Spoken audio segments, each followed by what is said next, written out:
All right. So before we get started, Third Place Books would like to acknowledge that we are on the unceded ancestral land of the first people of Seattle, the Duwamish people, past and present, and honor with gratitude the Duwamish people and the land itself. So welcome to our virtual event space. My name is Allie. You might recognize me from our Lake Forest Park location, and I'm your host for this evening. I am so excited to be introducing John Straley and Willy Vlautin here to discuss the newest book in the Cecil Younger investigation series, So Far and Good. But before we get into the good stuff, on behalf of all of us here at Third Place Books, I just want to thank you all so much for tuning in. For those of you who may not know, we are an independent bookstore with 3 locations in the Seattle area. And as much as we miss having these events in our bookstores, it has been such a delight to expand this online program to connect readers and authors in a virtual space. So thank you all so much for tuning in. And of course, for buying books. Your support is what makes all of this possible. So if you haven't gotten your hands on a copy of any of the books that come up this evening and you would like to, I will be linking those books in chat. For all of you in the Seattle area, come on in. All 3 of our locations are open, or you can place an order online and come pick them up in the bookstore. Or if you're not local, we of course do ship. So go ahead and follow those links in chat over to our website. If you'd like to stay in touch with our community, you can sign up for our newsletter. It's a weekly update about events and exciting releases, our online book clubs, and of course, follow us on any of the major social media platforms. We are at Third Place Books for the quickest updates and recommendations. So we are here for about an hour, and towards the end, we will be taking questions. So if you have any questions, which we very much hope that you do, go ahead and leave those in the Q&A box, which should be either at the top or bottom of your screen. It is different than the chat box, which is great for virtual applause and connecting with each other. I absolutely invite you to share where you're tuning in from in the chat. But when it comes time for questions, do make sure those end up in the Q&A so that we can most easily find them. While you're in our chat and question spaces, I want to remind you to please lead with kindness and refrain from any inappropriate behavior or harassment. For anyone interested, there are auto-generated closed captions available from the menu at the top or bottom of the screen. Select the live transcript button to enable or disable them. And finally, should any technical issues arise, we will work as quickly as we can to resolve them, and we appreciate your patience and understanding. Alrighty, so it's time for us all to settle in, because without further ado, I am so thrilled to welcome John Straley, the former writer laureate of Alaska and the author of 10 novels, including Cold Storage Alaska, the Seamus Award-winning Woman Who Married a Bear, which was the first Cecil Younger investigation. He worked for 30 years as a criminal defense investigator, and many of the characters in his books were inspired by his work. His newest book, So Far and Good, meets Cecil in prison, where he discovers that his teenage daughter has launched her own detective agency, and she's going to need his help because her first case has gone awry. In conversation this evening, I'm so pleased to introduce Willy Vlautin, the author of 6 novels, including The Motel Life, Northline, Lean on Pete, The Free, and Don't Skip Out on Me. He is the founding member of the bands Richmond Fontaine and the DeLines. He is the recipient of 3 Oregon Book Awards, the Nevada Silver Pen Award, and was inducted into the Nevada Writers Hall of Fame and Oregon Music Hall of Fame. He was a finalist for the Penn Faulkner Award and was shortlisted for the Impact Award. So welcome, both of you. Thank you so much for being here. I am so excited to listen in on this conversation. If you need anything, of course, give me a shout. That goes for all of you in the audience as well. I will be in the chat. And with that, I'm going to pass the stage to our authors. So welcome, both of you. Oh, thanks for having us, Allie. And Thanks, John, Allie. man, it's great to see you. And I know. I was trying to think of when we actually met. Was it in Portland at the Red Lion I think it was. You came up to Skagway one year, and I I was not there. I don't think. What? No, man, you couldn't make it because your eye was all fucked up. Yes, yes, and my eye is still kind of fucked up. But sorry about that. I'll stop cussing. No, and then I became a huge fan of your music, and I tell everyone that your last album with the Delines, The Imperial, is just my favorite record, hands down, to listen to in the rain, driving at night. You know, it's just the most soulful, heartbreaking album about people that you and I both know and love to write about. And so when I thought I had to do another book event online, I wanted to hitch my star to yours because I just love your stuff, man. It's thanks. Yeah, I love listening to Amy's voice in the lines. I mean, she's just a gem. It's a really lucky band. Okay, so before we get rolling on your new book, which is amazing, by the way, and I love the cover too. I had a couple, just like, because I know you, but I don't know you that well. Yeah. So how did you end up going? These are personal questions that I need to know, which is the first one. How did you end up you went to high school in New York City? Yeah, my dad worked for the phone company. We moved about every 3 years. I was in California and then New Jersey and then California again. And then we lived the longest time during my tenure in the family for 6 years in Seattle. And then my mom and dad moved to New York City, and we spent about 6 years there. And I went to high school in New York City at my mom and dad didn't really, I had dyslexia and they didn't really know that much about it. But anyway, they wanted to send me to a good private school. So I went to the Browning School for Boys on 62nd and Park Avenue. But then every summer, my dad would ship me out to the Cascade Mountains to work for a packer guide outfit that took tourists up into the woods, and I learned how to shoe horses. And he thought I was not destined for intellectual greatness, so he wanted me to learn a trade with my hands, and that's what I did out there. And God, so he wanted you to be a farrier? Because to me, a farrier, like when I think of, because I have three horses, when I think of a farrier, I think that's like, number one, it's like probably one of the harder jobs on your back, and it's one of those jobs that like you can get killed or beat up or kicked in a severe way. And they all quite a bit working around and stuff. But the other good thing is I have a big upper torso but little short legs, which was perfect for a farrier. You know, I could wrestle things around, but I didn't have to bend as low as some of these guys. So I did that for quite a few years. All right, so that answers the farrier question, because to me, I mean, might sound rough, but like to me, my worst job ideas would be a roofer, which I never was, and a farrier would be like next door neighbor to the roofer as far as jobs I wouldn't want. But okay, during hot summers, yeah, that would be horrible. Okay, so this next question has the kind of in lines with what we're going to be talking about your book. But you say in the author's note, I did borrow names in a certain tone from early Nancy Drew mysteries. Yeah. I did that because I like the books, and Nancy's influence runs throughout the thematic pulse of much crime fiction. So my question is, man, I've never heard anyone talk about Nancy Drew. Did you start read with like Hardy Boy and Nancy Drew? Is that what I started reading crime stuff with Encyclopedia Brown, and when I was a kid, and then I read I'm getting old. I did too, man. And then I read Hardy Boys, and I might have checked out some of Nancy Drew, but my sisters, I think, really enjoyed it. And I had my wonderful sister-in-law, Linda Straley.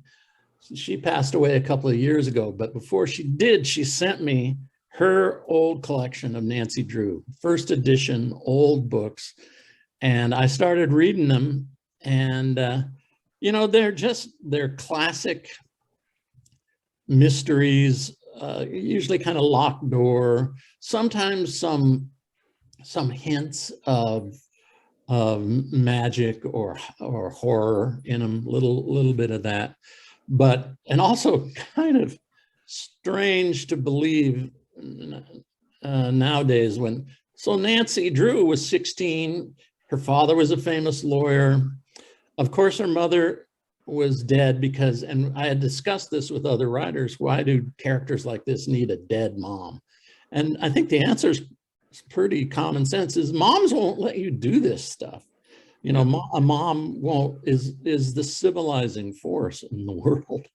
And like Nancy Drew is on the trail of jewel thieves, and she asks her father if she and her girlfriend can go to New Orleans to find these jewel thieves. And her dad says, oh yeah, sure, no problem. And she knows how to fix outboard motors, and she knows how to drive a little sports coupe. And so she was a teenage badass. And that follows right through to all kinds of crime stories, you know. Yeah, you know, I was reading up on old Nancy Drew today, and it was a bunch of ghostwriters did it. It's not just one person. And I've read that, you know, some of the most famous, strongest, best women in America, their favorite books were Nancy Drew. Yeah, I mean, she was incredibly independent, even at 16, you know, and there was an element of gender fluidity in the Nancy Drew things. Her best friend was a girl named George, and her boyfriend, Ned, I always felt sorry for Ned, really, because he didn't get a lot of play in his relationship with Nancy. She was, I thought she was fun and interesting, and just another example of why being a little bit weird is often really good in a story. Yeah, and I mean, that's what I look for in books, and that's why my books are kind of weird, I suppose. We'll get to that, because I do have questions along that line. So what other, you know, this is another question I just want to know, like, what were other, like, touchstone? That seems like Nancy Drew seems like a later one. What were your, like, the ones that were, you're like, I'm going to ruin my life and write crime novels? Well, you know, like I said, I was dyslexic, so I didn't read quickly, but I loved poetry, and from an early age I did. And so, you know, a lot of very influential writers in my life were poets. Theodore Roethke, and his, you know, I really started reading him, and I was at the University of Washington, and Roethke had taught at the University of Washington. Now, Roethke had won a Pulitzer Prize for his book, The Far Field. And a friend of mine named Mary Randlett, who is a wonderful Northwest photographer, she's passed now, but she gave me a portrait that she took of Roethke. And in one of his children's books called Party at the Zoo. Then later, when I was in college, I started really reading his stuff hard. My parents had a copy of The Far Field in their collection. And so this evoking the world through emotion and music of the language. And Roethke was a musical writer. And, you know, I went in deep on Roethke. I had watched a film, and I found it showed him walking up the steps of his house in Seattle. And I found that house, and I used to haunt it. I'd wear big baggy coats and walk around it, and I would memorize some of his poems. And that was the really sort of the mood of nature. And I didn't mention it, but there's a scene in So Far and Good of my guy Cecil climbing up on top of a greenhouse made of glass in jail, and it starts cracking. And I stole that right from a poem and from Theodore Roethke. And that's right out of Roethke, where Roethke, as a kid, has climbed up on the thing and is looking down, and he's worried the glass is going to break, and he's looking at the adder-mouthed orchids underneath him, you know. So I think that's one of my favorite things about writing is you can put in these little gems that most people won't catch, but you know they're in there, and it's like you're writing little love letters to your favorite things. Yeah, I do that all the time. Yeah. Give me an example of something you did like that. I mean, I wrote a book called Don't Skip Out on Me, and it was written for my favorite books. It was written for the boxing part was for Fat City. Oh yeah. The loneliness was for Death of Jim Loney by James Welsh. The Nevada, both of ours favorite guys. Yeah. Yeah, and then the Nevada parts were for Robert Laxalt, the Nevada writer, who was, you know, a big hero of mine growing up. So I throw that in there, or I always throw in bars and restaurants and things I like that I know are going to be destroyed. And so I just put them in there to remind me of things I love. And my favorite thing about writing is you get to live inside places you can't be sometimes. And so, I do it all the time. Tell me a little bit about how Lean on Pete came about, because that's one of my favorite novels. Lean on Pete, you know, I was a big horse track guy. I grew up in Reno, and the guys I grew up with, a couple of them were gambleaholics by 17, and it was all sports, 21 in sports betting, a lot of sports betting. Wow. And then in my early 20s, I lost my paycheck twice. And on you know, like I got drunk and played roulette and said, I don't care about my life. I'm betting $275 on black, and it would always go red. And then, but I hung out at those places so much at the track, casinos, that I started betting horses because it took longer to lose money and you had to kind of study it. And so when I moved up to Portland, they had a horse track, and by then I was addicted to betting horses, and I've also always loved horses from afar. Anyway, I was betting one night. This was Portland Meadows, kind of was going downhill, and they were racing only on Monday and Tuesday nights, trying to get the East Coast money on simulcast. So, you know, there's maybe 100 people in the whole place in Portland Meadows, and it's like Emerald Downs or something. It was big. It was a big place.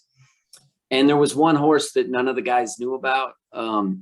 The simulcast guys knew about. It was like off a Central Oregon horse that no one knew who the trainer was, but everybody knew it was going to win. And I was up there. I was really hungover. It was night. I was eating donuts and being just kind of pathetic. And I bet my money on it and on this horse, and it broke its leg. Oh, and all the guys up there, all the like chronic gamblers, that was the only race the whole night that they could have made any money on. And everybody was really mad at the horse. The jockey got beat up too.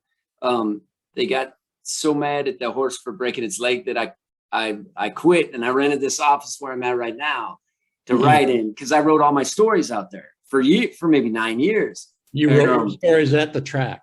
Yeah, because no one was ever out there. And, you know, I'd hook my computer up to the tables, and they had a coffee shop with this really grumpy, weird guy that, you know, would yell at you. And it was just heaven, you know. And I like to serve 42-ounce margaritas.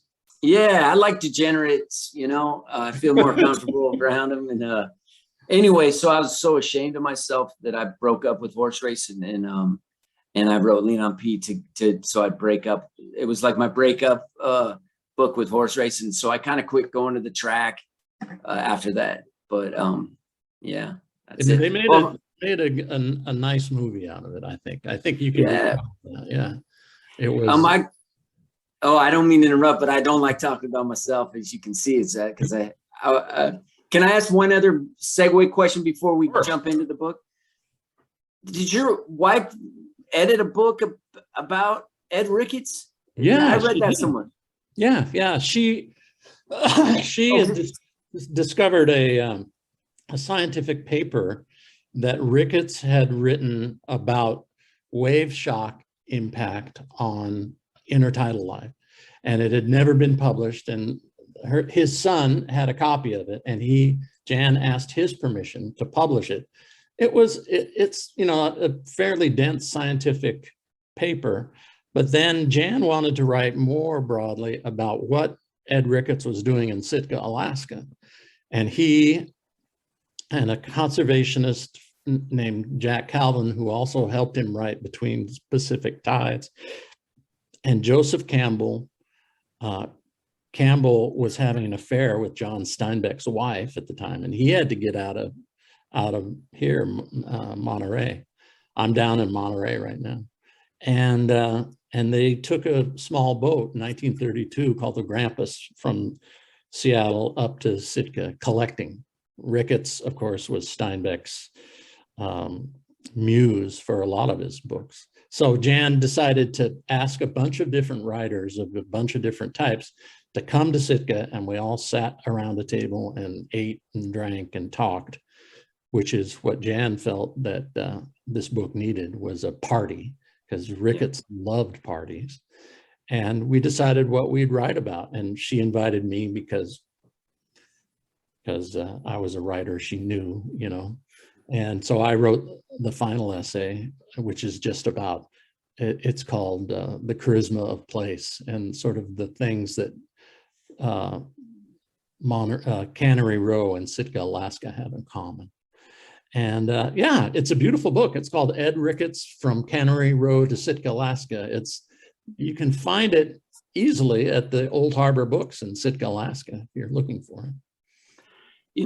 When my life goes sideways, since I read that book, probably at 15, I think I read Cannery Row. Mm-hmm. It's always been, that's my happy place. When my life goes bad, I go, I just want to live next to Doc. I want to be one of Mac and the boys. I don't want to be Mac because I don't want to lead anybody, and I'm not smart enough to be Doc, but I just want to be one of the guys, but living in that flop house. I'd live in the flop house probably, and not in an old boiler. But or in a culvert or something. I mean, I've been eating in restaurants here. We're down in Monterey because our son lives here, and he and his wife just had a baby. So we're down here right now, and boy, I would eat out of the trash of any of these restaurants. I mean, different times. The food is so good here. All right, can we start talking about your book now? Sure. So this is am I correct in saying it's the 9th? Cecil Younger? I don't know. I published 16 books, but 5 of them were poetry. 1 was a nonfiction. So I think it's the 10th. Okay. It's the 9th one on this one, and here's the cover. It's a beautiful cover, man.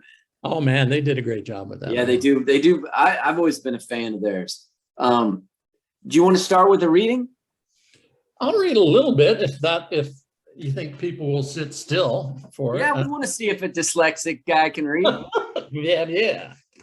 Well, I have a copy right here. Well, it starts with the dedication, and then I'll read the dedication just because that's kind of where you start getting an idea what this book is about.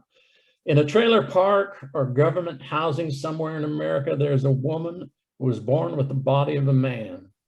When she gets in an argument with her neighbor, she rushes outside in her robe with her makeup horribly applied. The other neighbors call her a freak, or worse, an animal, and they film her, post it. She carries a pistol in her underwear because she feels forsaken. And she carries a razor in the pages of her Bible because she's hungry for salvation. This book is dedicated to her because I am her brother. And then the epigraph for the whole book is from William Stafford, another one of my favorite poets from the Northwest, from your part of the world there, Willie. Yeah, man. We live in an occupied country, misunderstood. Justice will take us millions of intricate moves. Sirens will hunt down Berkey, you survivors in your beds, listening through the night, so far and good. So, and then chapter 1, I'll just read a few pages. It's not hard remembering how long you've been in prison. Days pass, your daughter's birthday, holidays without the usual food, then seasons go by. A fall where you need a wool cap but don't have one. A winter where slush wets your socks in the exercise yard, and your feet may be wet all day, depending on how many pairs of socks you have. And spring where unseen songbirds titter from the rocky field beyond the coils of razor wire. I can remember how long I've been in. What bothers me is that as time goes on, I begin to forget when, if ever, I will be getting out. So I wait. I spend my time writing. I know I lost some good time, but I'm not sure how much and what for. It could be months or a year. My lawyer doesn't want me writing anything down, of course, but I have to. I want to write it all down, not because I'm trapped inside prison, excuse me, but because I'm frightened that prison will become trapped inside of me. During the years I've spent here, I have seen human beings so overwhelmed by rules and walls and changing protocols that they become pale with something I once thought was the result of insanity or inconsolable grief. They take in everything they ever used to enjoy as if it were now an insult to the very idea of pleasure. The food, the sex, the work, the books they read, the art they make, it's all meaningless without the freedom to enjoy it. Just 2 weeks ago, a story made the rounds about a guy who made it out after being in prison for 12.5 years. He had dreamed of rebuilding his motorcycle and riding it to the Arctic Circle with a big-breasted woman riding bitch on the back. Well, the girl, who was almost 40 years old, bailed somewhere outside of Toke Junction, not far up the highway, because the bike's hard suspension hurt her back so much. She decided she'd rather work in a roadhouse serving wildfire firefighters than rattle her way up the bumpy road. Once alone, our man became more and more obsessed with the limitations, speed limits, and traffic signs. He was in violation of his parole and screaming across the northern tundra, trying to eat up the horizon before his arms turned numb or the bugs and road dust sealed his eyes shut. But eventually, even a straight road to the horizon seemed too limiting, too narrow.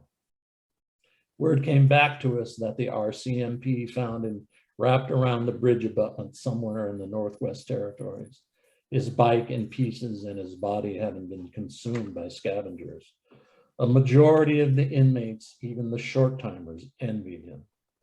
This is a long way of saying that I'm writing this story about my daughter to remind myself of a certain kind of freedom that I want to carry in my mind throughout the entire experience inside.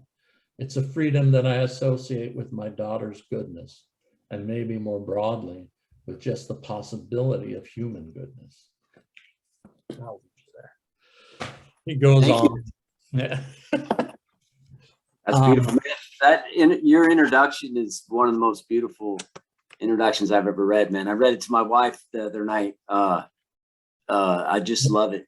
So, thank you for it. Yes. I don't know where. I mean, I saw that online of a transgender person being mocked and harassed by her neighbors, and they were photographing her and they posted it, and she looked just horrible, down.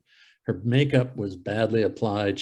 But she just looked beat, and I fell in love with her. I just felt, there's got to be room in this world for all of us, for dyslexic, alcoholic, mentally ill people to write novels, and for a person like that, there's got to be room.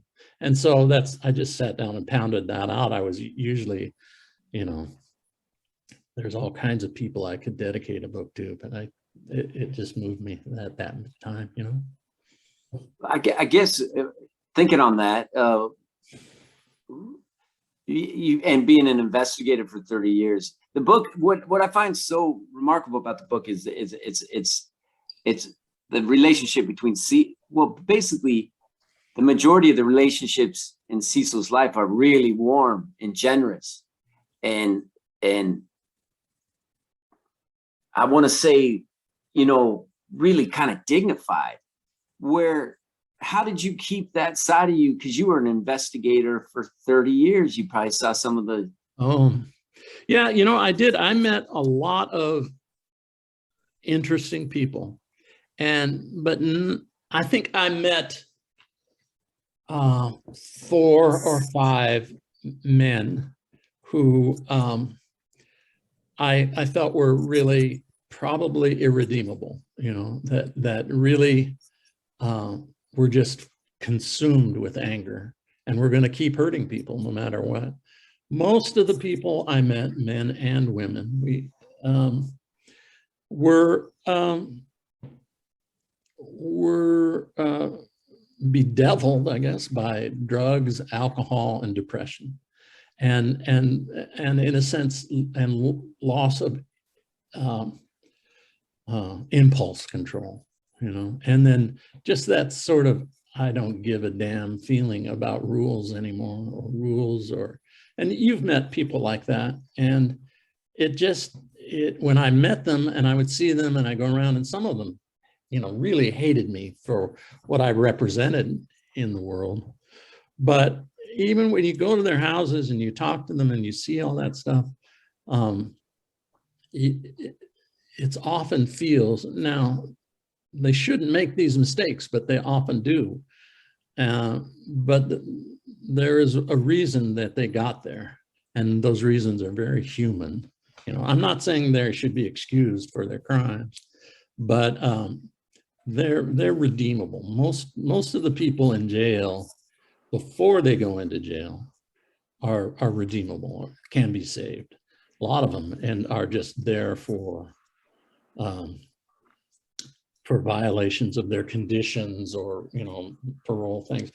I'm not a Pollyanna. There are a lot of bad people out there. I mean, but that's not all they are. They're also can be warm and kind, and they love certain people, but a lot of them just don't have a chance.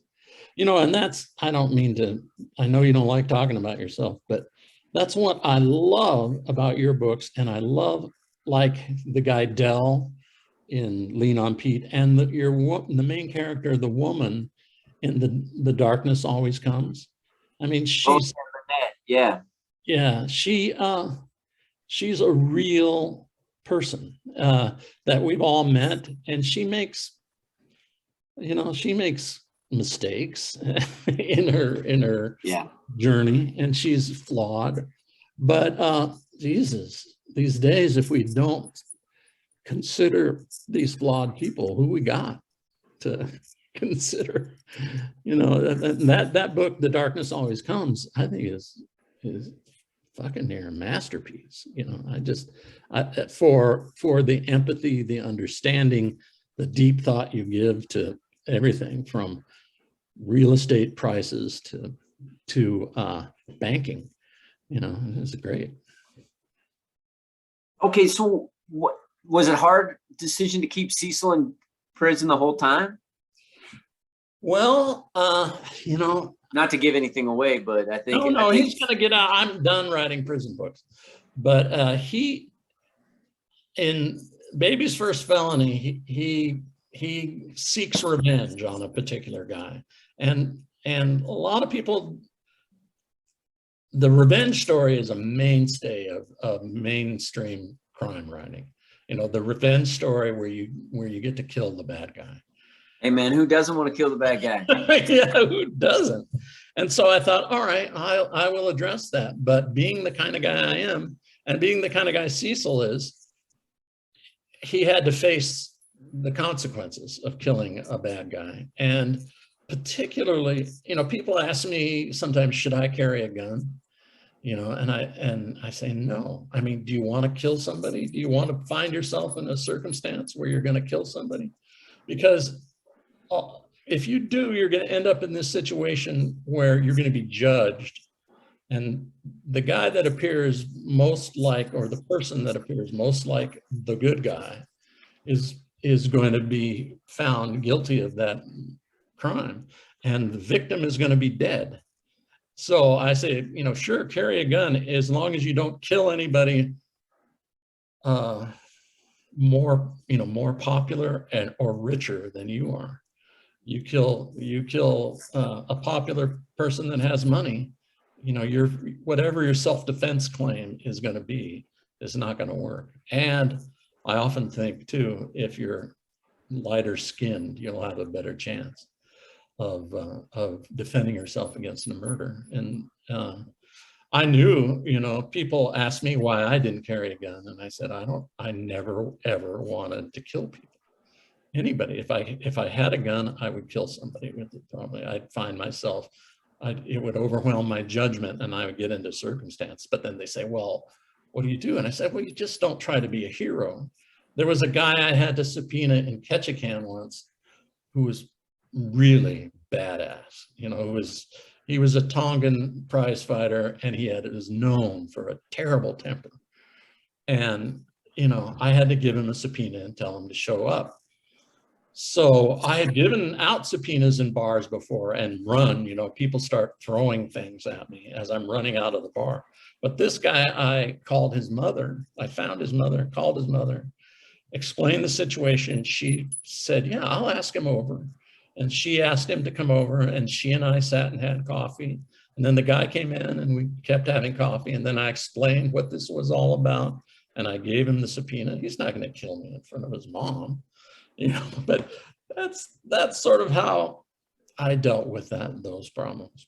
Anyway, yeah, there are bad people out there, and they end up doing horrible things. And you know, I worked on their defense just to make sure that everything was that the police had not cheated. You know, not just putting this person away because they're bad, you know, but because they actually committed the elements of the crime. And, you know, we've had bad guys once, you know, who could be arrested for multiple things they had done in the past, but they hadn't done that particular thing, you know, and you have to show that. So then when you have Cecil, he has to navigate prison. And I thought the relationship, and I won't give too much away, but the guy's name is Fourth Street, right? Mm-hmm. Yeah. And that's a really that caught me off guard. Like when I said, yeah, you are kind of a weird writer, and that you go directions.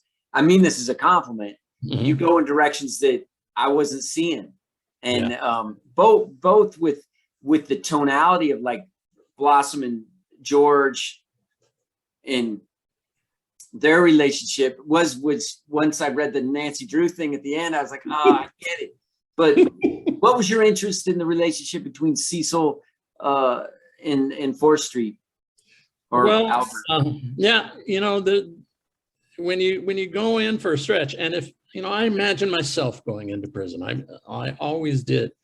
And I would need protection, especially if you had worked for the public defender. Oh my God, public defenders are probably less popular than the police. And I had been an investigator for the public defender agency for many years. And I would be, my life would have been threatened innumerable times. So you need protection. You need to have a powerful friend, because you can't just fend off everybody yourself. So I invented this guy who needed Cecil's language skills and offered him protection for that. And then the other thing that I came really to understand is that what made a lot of people angry at the public defender is that they don't appreciate that laws are codified in complex language. You know, it is complex. I mean, the whole idea of pleading nolo contendere, try to explain that to a person whose English isn't their first language. Trying to understand the huge difference in possible sentencing from your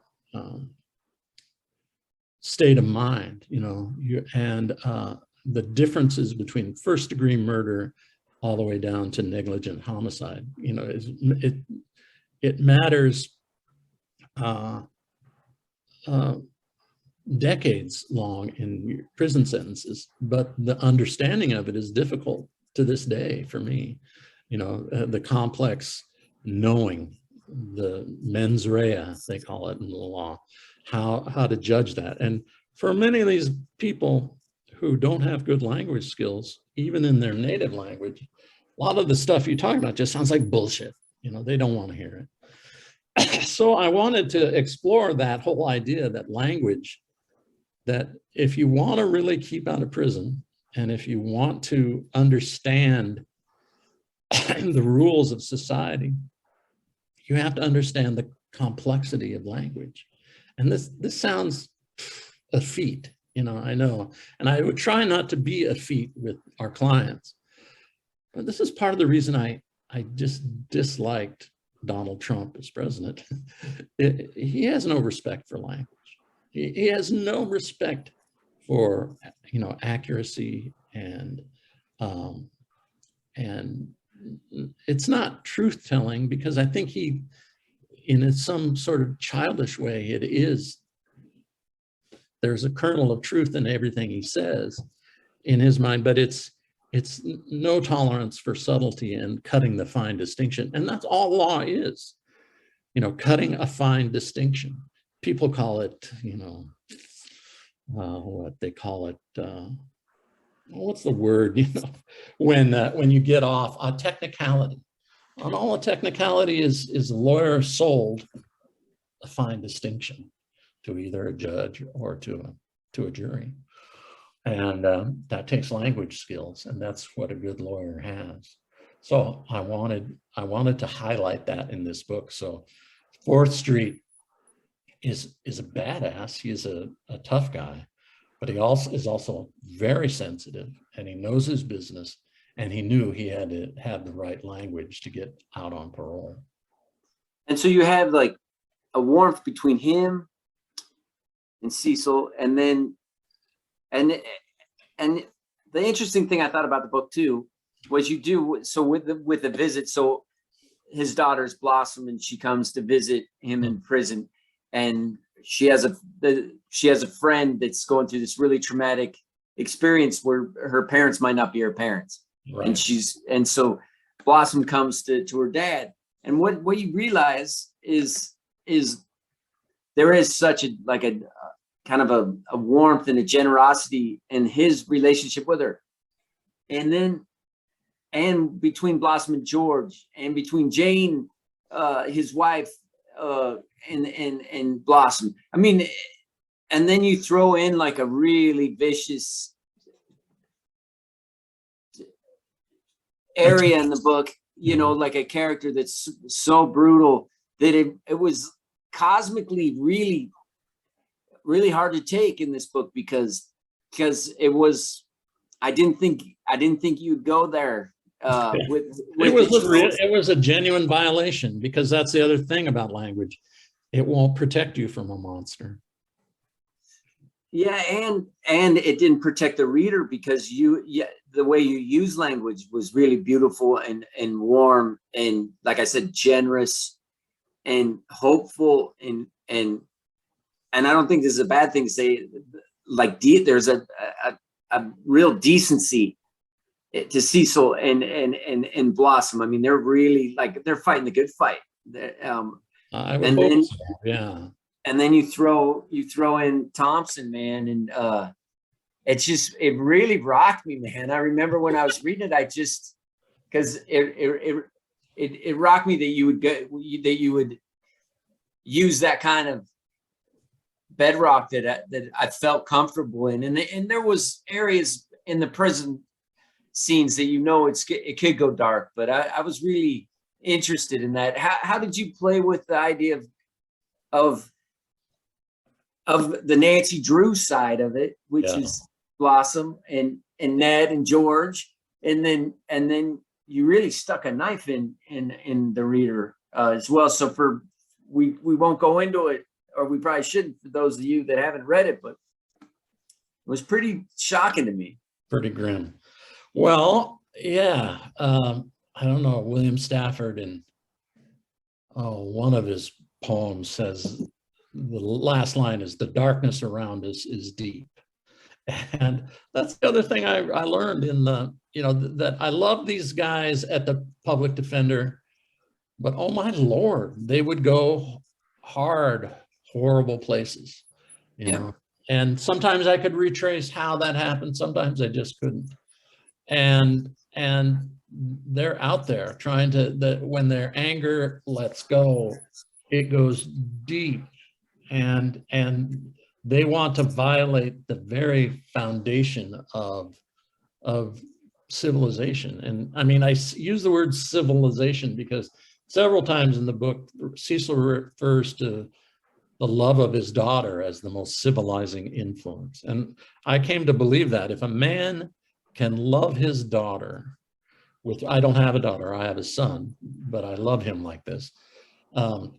If a man can love his daughter with, generosity and openness and caring, and not even be tempted to be selfish, that is what we hope for in being civilized, that we treat each other with respect. And, these all sound like great things, but then I try to make it. And I also have a belief, if you're going to have violence in your book, it should be horrifying. It shouldn't be easy. The violence should make your skin crawl. Even, I don't like to have like the old 50s TV shows. I mean, I like watching them now, but when the guy gets shot and he just has a little drain of blood coming out of his mouth. I've seen bullet holes. I've been shot at myself once, but and I've seen, maybe hundreds of autopsy photos of bullet wounds, and it's horrifying what a gun can do, what a knife can do, what violence, what one person can do to another. So yeah, I want that to be realistic. You haven't asked me about the sex scene though yet, Willie. You mean between Jane Marie and Cecil? And yeah, that it's purely a favor to my father. When my father was dying in '83, I swear to God, excuse me, this is true. He looked up at me at his bedside and said, "John, come closer." And I thought, man, this is it. This is the payoff I'm looking for. He's going to tell me how much he loves me. And I said, "What is it, Papa?" And I leaned in and he said, "You need more sex in your books." He really said that? He really said that. He says, "You need more sex in your books." And I said, "Really? That's what you're going to tell me right now?" And he said, That's a pretty nice thing to talk about, though. I mean, that's also a guy that's probably that he's not carrying a lot of burdens. If that's where his mind was. That's nice, right? The sex. He loved crime novels, and I had disappointed him many times in life, but he was very proud of my writing crime novels. Wow. And it was the best thing that I had ever done. He loved crime novels. He loved good literature, but he read a lot of crime novels. So did my mom. My mom loved that too. So I got to thinking, and at one conference, because I'm a genre writer, they put me on a panel about writing about sex. And so I had to really think about it. How, what does how this guy has sex reveal his character? Like you say, that kind of warmth, but clumsiness, kind of goofiness. Yeah. And so I thought a lot about writing about sex. And so I said, all right, I'm going to save this little chunk of the book for giving it my best shot. Okay. I think we're getting to the section of questions. If anyone has questions, let me see if I can get in that. Hey, Allie, I don't think I can get in the old the Q&A. So I'm seeing a pretty quiet Q&A here. So if audience members, if you have any questions, now is the time. Go ahead and throw those in the Q&A box. We always love to hear from you. In the meantime, I'll throw a question at you. Okay. So you were just talking about genre writing. If you were to attempt, or if you were to play in a different genre than the one that you write, what would you do? If I could be any other kind of writer, I'd be Willy Vlautin. That's easy. Yeah. Man, you aim low. You gotta aim high, man. No, I would. I swear to God. Now that seems like I'm just kissing ass, but this is why I was the one that asked Willy to be here, because I think his books are, his books are the kind of stories I want to hear. And I would love to write books like those and have people, seat me at the adult table when we're all invited places. I mean, I love crime fiction fans. And I love the people that like my books, I like them. But if I was going to write any other kind of book, I would be very proud to write books like Willys. What do you call it? What do you call, you're a mainstream fiction writer? Is that what I don't really know. I don't really, the one thing I will say though is when I first started publishing books, well, I'd always wanted to write what I liked. First I'll say what I liked most about crime books was they were the most working class. They're the only books that really deal with working class issues anymore that people read. So I always like that. So at a young age, I wanted to write like crime books without the crime, meaning I wanted to write like simple working class stories that had an edge to them, like a crime book. But when I first started publishing books, the people that I liked most, or the people that were the most interested in literature, movies, and music, were the crime writers. The literary writers were all worried about like the business side, and like they were like, it was like being in a fraternity or something, or like an upper crust kind of thing that really made me uncomfortable. But then you'd go over to the crime writers and they say, "Hey, did you read that book? Hey man, did you see that movie?" And you'd be like, "Oh, these are my people. They're fans." So, all right, we got some questions. The first one is, when writing each new book in the Cecil Younger series, how have you tried to address the situation where some readers may have not read all the earlier books in the series? Well, that's a good question. And it's always, how much time do you need to recap Cecil's journey to get into a book? And I try to, when I'm going back through the revising it, and my editors help me a lot with this, is try to read it as if it could stand alone, that you don't need to know everything about Cecil up to this point to make the book move along. And I give hints, and I'll add little details about but generally I use his relationships with his family to fill him out, so I don't have to say, he's a kind-hearted soul or whatever. His reaction with Todd or with Blossom or Jane Marie tells you pretty much everything you need to know about Cecil in the past and heading on. So it's and their reactions to what he says. I mean, how Blossom interacts with them tells you a lot about how she was raised. Yeah, I hope so. Yeah. Have you ever read the Matthew Scudder series, Lawrence Block?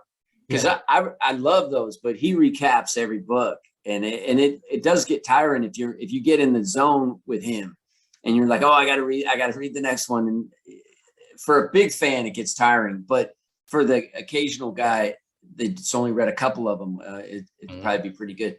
Okay, from Donna McCready. God, that's a cool name. John, what are you thinking of? What are you thinking about writing next? Do you have another book in the works? I do. Thank you for asking, Donna. Actually, I'm working on a novel that is not part of either of my series. I have two series. I started a Cecil book, where Cecil gets involved in the disappearance of a Native woman. And I like it, and I'm still going to write that someday. But I was down in Seattle. Jan, my wife, has Parkinson's disease, and we were down in Seattle looking at the hospital. And I came out of the hospital down at Virginia Mason, and there was a old beat up Harley Davidson Sportster, fairly small, and it was chained to a light post in front of the hospital.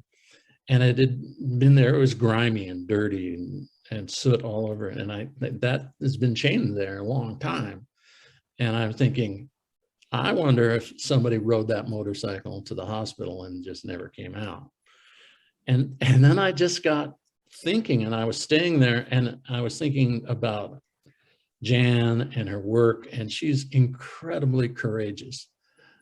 Jan, my wife, she's incredibly courageous with this horrible disease that she has to deal with. And she is a marine biologist. So I wanted to write something that would honor her work. You know, she studies the big marine mammals, and particularly sperm whales and humpback whales and killer whales. And so I'm writing this book now about a woman who is dying of cancer, because I don't feel strong enough to write about Parkinson's. But a woman who is dying of cancer in a hospital. Her roommate has given her, was before he died, he gave her the keys to the motorcycle he rode in on. And she ends up balancing her medication. And she has to write a memo to her lab that she created about how to continue the work. And she is ruminating about how the consciousness of sperm whales and how they think, what they do, and so she's thinking about that. And then at night she goes out, she finds a way to slip out while she's high on these different drugs, and just charges the streets of Seattle up and down on a motorcycle. And it's kind of fiction, but it's an homage to Jan's work and her courage. And I don't know if Soho Press is going to like it or not, but I like it. The whole idea of, you know, I'm reading all this stuff from Jan and from her thing about sperm whale consciousness. You know, they have the biggest brain of any animal on Earth, but what does that mean about their intelligence, and how do we tell? And the interesting thing is, I know this is a longer answer, but the interesting thing is that they're very similar culturally to elephants, because elephants have the largest brain of a land animal, and they act very similarly. And the males, sperm whales, come up to the north. The males come up to steal black cod off fishermen's boats in the summertime, and the females stay around the equator. So here's a single animal that travels loosely affiliated with other males, and the whole basin of the largest body of water on Earth is of the Pacific Ocean, is their home. And how do they navigate that? How do they, you know, how does an animal with eyes on the other side of a huge blocky head, how do they perceive all that? And Jan has tons, you know, she's put cameras all over these animals and all over down there. And some of the questions of how we perceive, how we think, what we do, those things really interest me. So I'm writing a book, and it's called Deep Breath In. You're a romantic mofo. Yeah, you really are. It's in the best sense. Okay, we got one more question from Tim Miller. How did you choose to use so much of Southeast Alaska in your plots? As a longtime Ketchikan resident, I love it. But do you worry it is not understandable by most readers? You know, well, this is why when people ask me if I make money in my writing, I tell people I make hundreds of dollars from my writing, hundreds of dollars if Well, and sometimes I'm exaggerating. So I don't worry about what most people think or know or their opinions. I'm blessed with a wonderful editor now who likes my books so far. And for me, I used to just make lists of places I had been that were very cool, and that became part of the outline of what to write about. He just had to go to these places, you know, like when I was an environmental crimes investigator for the Department of Environmental Conservation. And my territory was the Arctic. And so I would go up to the North Slope and see where they were dumping things and try to build cases. I had a badge. And so when I was up in the Arctic, I said, man, this is like nowhere else on earth. I got to write about this. People would be interested in this, and, you know, a cockeyed view of this world. And it's a great world to write about. So I still do that. I just pay attention. I honestly believe that, like Ed Ricketts of Cannery Row and the opening paragraph of Cannery Row that says Cannery Row is a stink, a smell, a noise. You know, I think the place shapes our lives. The place shapes how we think, what we notice, who we are. And so I don't add scenic descriptions gratuitously. I honestly think they shape character. Well, and you remember too that most people don't know anything about it, say Alaska, and so when you write about it, even if you don't hit all the buttons, you're trying, and they just want to see it, and they want to taste it in their own way, and they'll bring their own ideas to it. And the other thing to remember, and I know this from that I wrote this book set kind of in Tonopah, Nevada. Yeah. And I did an event there, and people came from all over Nevada except from Tonopah. Not one person from the town came.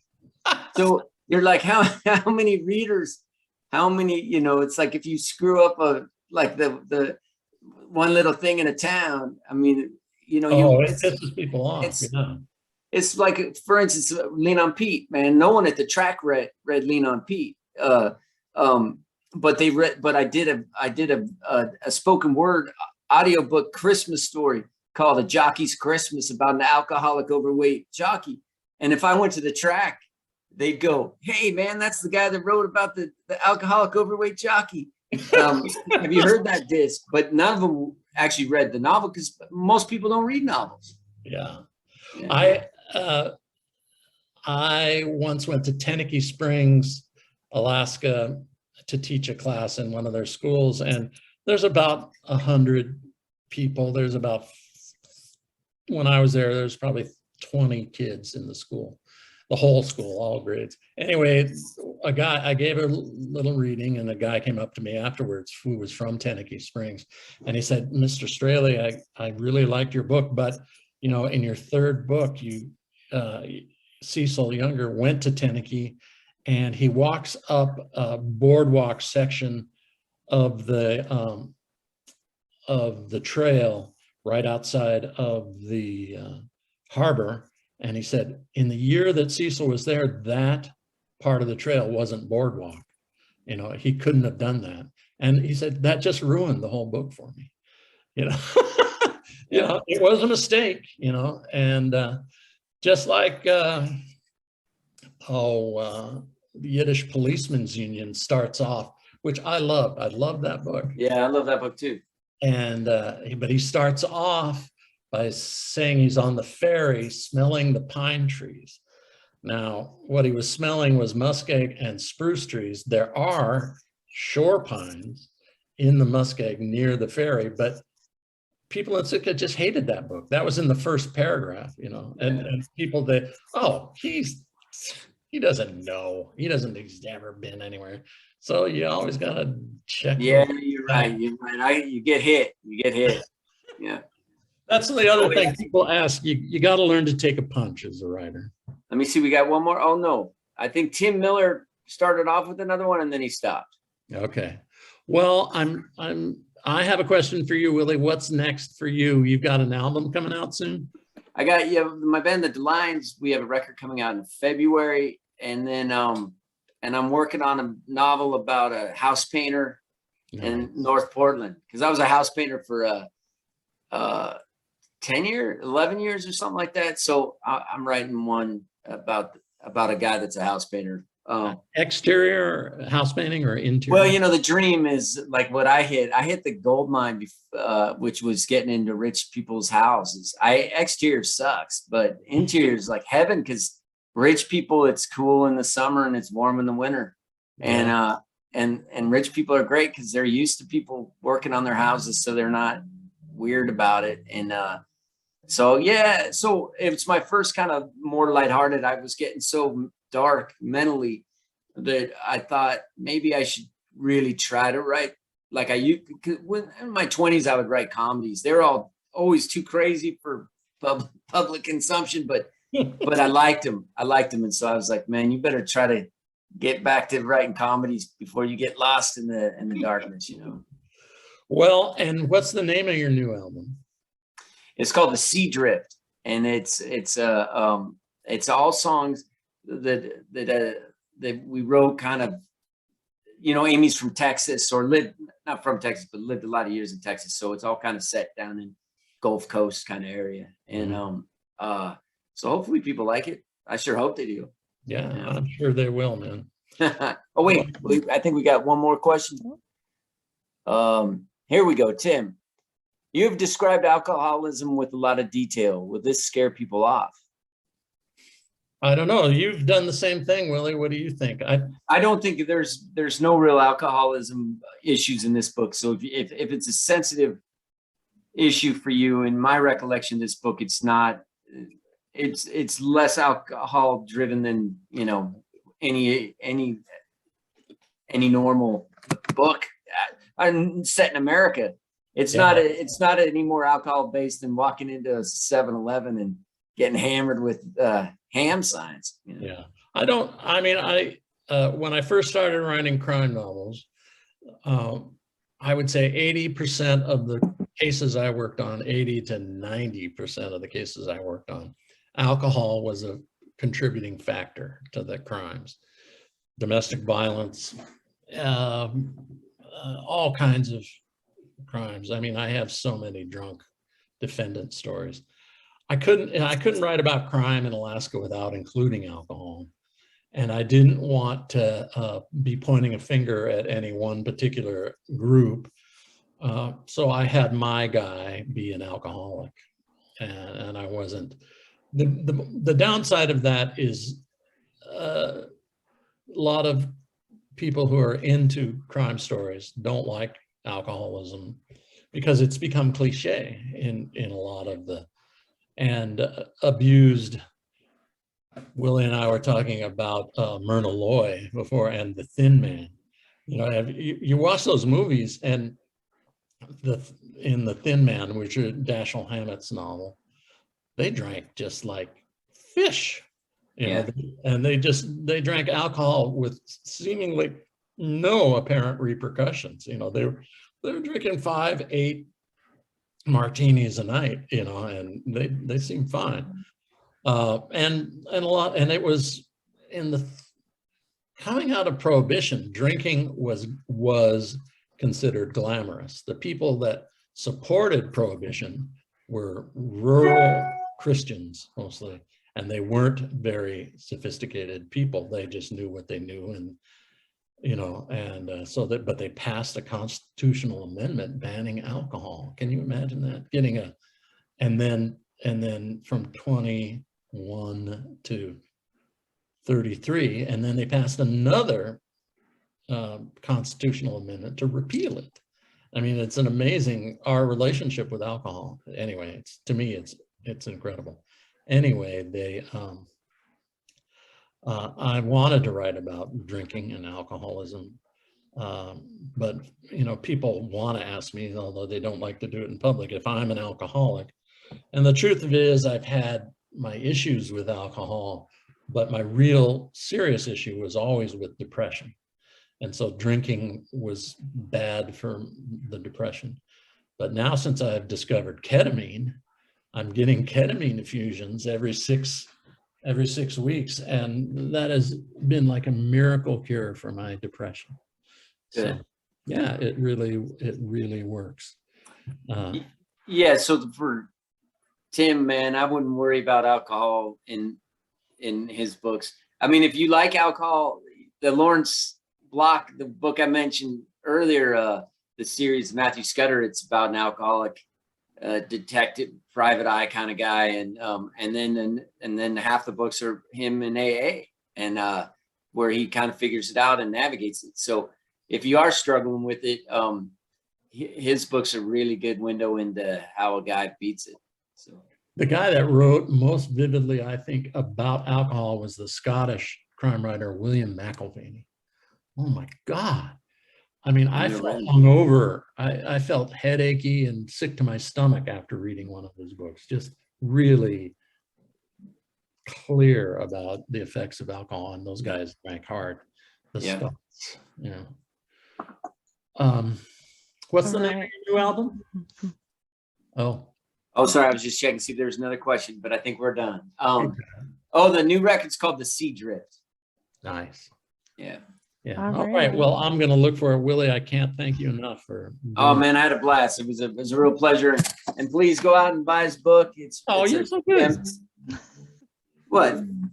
You're so good about holding up the cover and everything. Oh man, I mean, that's why we're here. We're here to celebrate. This is a party, you know. Just because we're all alone, and it still can be a party. So congratulations on the book, and congratulations on being a grandfather. And it's always a pleasure to see your face. And nice to meet you, Allie. Hey, nice to meet you too. You guys made my job so easy. Everything that they just said is what I was gonna say. So thank you both so much. This hour has absolutely flown by. Audience members, we so appreciate your questions and you showing up. This has been wonderful. I'm going to throw the link to the book in chat one more time. So if you want to click on that, now is the time. And with that, I think it's time for some awkward waving. All right. Some awkward waving. All right. Thank you one more time, guys. It was wonderful. Good night. Hey.